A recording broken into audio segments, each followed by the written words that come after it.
Ta-da! Ta-da! Oh, now we're live. Now we're live. Checking connection. Like I was like, Yeah. oh shit, did I have my Wi-Fi turned off? I still might, because when I run and I listen to music for you guys, um, endlessly searching for new music. If I have my Wi-Fi on, it craps out. Yep. So I just look back and all of a sudden she's just standing there angrily looking at her phone. Yeah. So I grab some Xfinity thing, signs me in, and then it doesn't work. it's evil, Xfinity. Evil, evil. Yeah. We don't even have Xfinity. I know. I used to. We don't miss it. Anyway, so you brought up the subject of odd death tributes this week. Yeah, I found this like borderline Twilight Zone creepy. But Henry Ford was actually an employee of Thomas Edison's at one time. Okay. And they also became fast friends. So long after Henry went on to start up, the Ford car company, we all know how that ends. Right. Great story, right? Well, it ends weird. So Edison was up in age and clearly approaching his last days. So Ford asked Edison's son to capture his dying exhale in a test tube and seal it with paraffin. So his son, instead of saying, okay, crazy man, and just ignoring this request, actually complied. Instead of just privately keeping it, as a bit of personal weirdness in your sock drawer, no, he let his freak flag fly and put it on display at his museum, where it still is to this day. What, a jar of his last breath? It's a test tube on display. You can see Thomas Edison's last breath if it is indeed still in there. Okay. That is black magic black magic level creepy. Say that 4 times fast. And it is true that Ford believed the soul was in that last breath.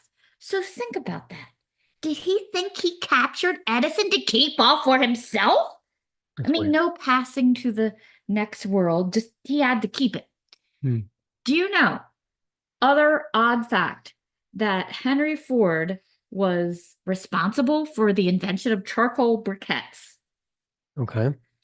This is a little weird. So they had a lot of wood scraps back then. You used to have a lot of wood that you used in the car manufacturing. I guess that's why they still do those fake wood panels to this day. But he was awash in these wood scraps in his plant.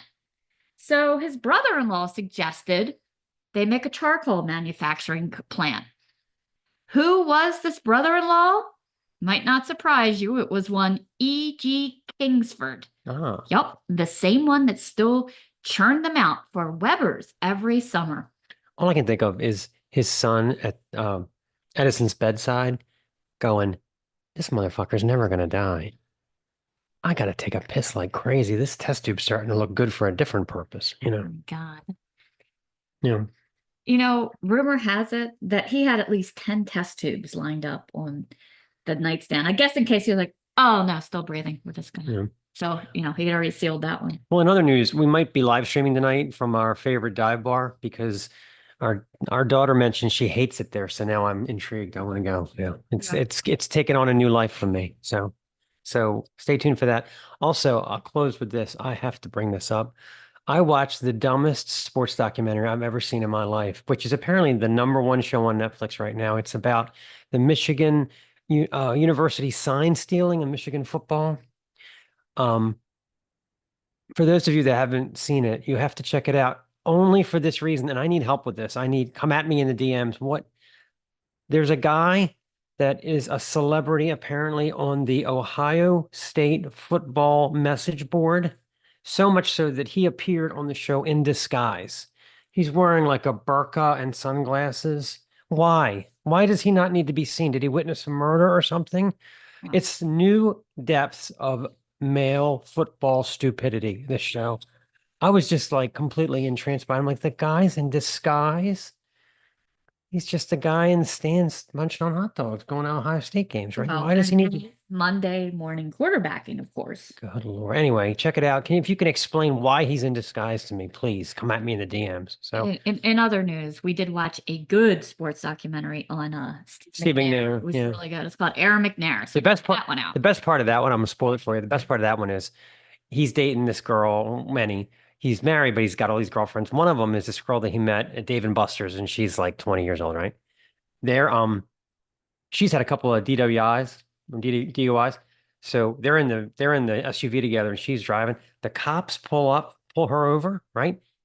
McNair suddenly just vanishes. He's out of there. He must have just He been like, called somebody to come get him. TJ, you got to get me out of here. This bitch is crazy. I mean, can you imagine? So then she gets arrested, turns around, her boyfriend's gone. It's pretty cool. Yeah. Anyway, that was my takeaway from that was get me out of here. So, like he had done it many times before. So anyway, great show for you guys. It got all worked out. It's going to be Great good. interview. You're going to love it. You're going to love it. So stay tuned for that. Bands this week we review. Yeah, a wide variety.